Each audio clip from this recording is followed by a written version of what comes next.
ये मेरे साथ बहुत ही प्यारा सा बच्चा है दीपक, लेकिन इसका दिया बुझने की तैयारी में था। हेपेटाइटिस बी में वायरस लोड कितना हो गया था दीपक? 85 करोड़ बाबा जी। 85 करोड़। इससे पहले गुजरात का बच्चा आया था, मैंने उसको भी गोधन अर्क के साथ लिवोग्रिट लिवामृत दिया था, खान पान का परहेज बताया था। इससे थोड़ी चूक होगी, थोड़ा अनार अब रोजाना खाना बेटा जी, अनार रोज खाऊंगा। और अब इसने उसको एकदम नेक्जेबल ले आया है। मैंने 2 महीने पहले करवाया था तो 85 करोड़ से 50 लाख आ गया था। अब तो मुझे लगता है कोई 2-4-5 लाख बचा होगा या खत्म ही हो गया होगा। ये बहुत बड़ी बात है।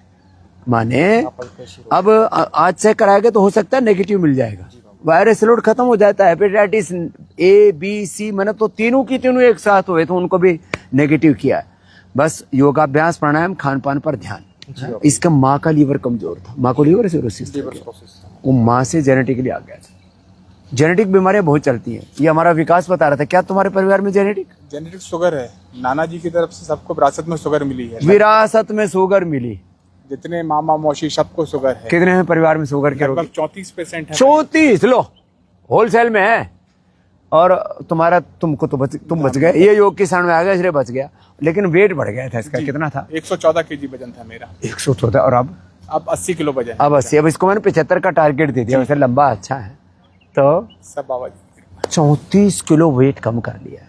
इसको कहते हैं डिसिप्लिन्ड लाइफ। और वेरिकोज वेन्स भी हो गया था जी, वेरिकोज वेन्स वो भी लीच आदि करा के एकदम फिट हो गए।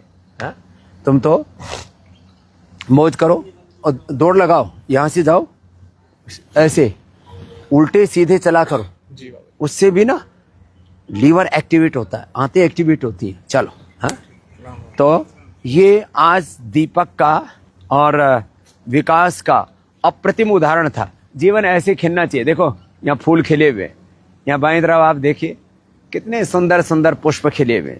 ऐसे जीवन पुष्प सबके खिले रहें, हमारी तो यही कामना है। लेकिन लोगों के जीवन मुरझा रहे हैं। क्यों? क्योंकि लोग योग कम और भोग ज्यादा कर रहे हैं। यहाँ इतना सुंदर परिवेश है चारों तरफ योगा ग्राम का। मैं आप सबको आमंत्रण देता हूँ, यहाँ आइए। चारों तरफ पुष्प खिले हुए हैं, चारों तरफ प्रकृति का यहाँ सानिध्य है। यहाँ देखते ही कितना अच्छा लगता है। इतने सुंदर सुंदर फूल, और उधर सफेद भी है, इधर लाल भी है, कुछ अभी नए खिलने की तैयारी में हैं कलियां। ऐसे ही सबके जीवन पुष्प खिले। आप योगग्राम निरामयम में आइए, पतंजलि वेलनेस में आइए, पंचकर्म षटकर्म करवाइए और जीवन को उत्सव, देह को देवालय बनाइए। Back to basic, back to nature, back to yoga, back to Ayurveda, back to Vedas. ये जो हमारा अभियान है इसको आप भी सपोर्ट कीजिए, खुद योग कीजिए, करवाइए और योग आयुर्वेद से अपनी सनातन जीवन पद्धति से सबको जोड़िए। हम ऋषि ऋषिकाओं के वंशधर जब इससे जुड़ेंगे तो निश्चित रूप से हमारा जीवन उत्सव, देह देवालय बनेगा। शिवो हम, सावन का महीना भी चल रहा है। आत्मा हम, शुद्धो हम, बुद्धो हम, रामो हम, कृष्णो हम राम कृष्ण हनुमान शिव के धर्म के साक्षात विग्रहवान रूप होकर के जिएंगे। पंचकर्म षटकर्म करा करके आपके तन मन जीवन को हम यहाँ शुद्ध बना देंगे।